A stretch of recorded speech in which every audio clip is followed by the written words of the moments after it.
When na po, adadigitin mga angay nga panagmapping iti BPLO, Traffic Division, together with PNP, nga business mapping da ngamin, business license mapping.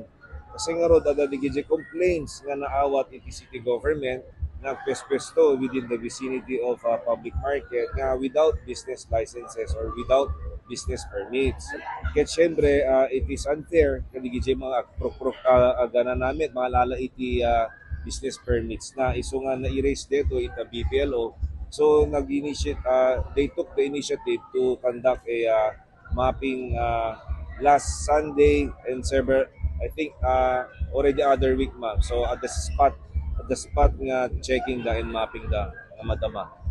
At dalat ta ma'am, syempre normal day siya complain da nga road nga apeng nga mapaalis da. Ngayon, syempre alliance ko mga usto based on the report community offices iti BPLO, syempre no one business permit mo, narigat met nga aga patpatak ka business. It's unfair para gid siya mga lalat ti business permit na aglalo di vicinity public market.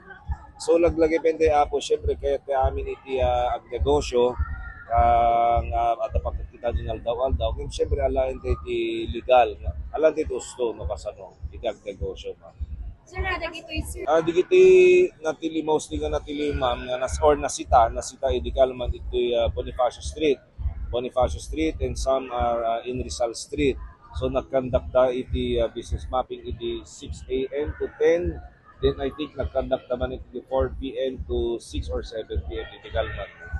Kaya kadumit digiti nga paalis da kaya nag-issue na sa ticket dito citation tickets.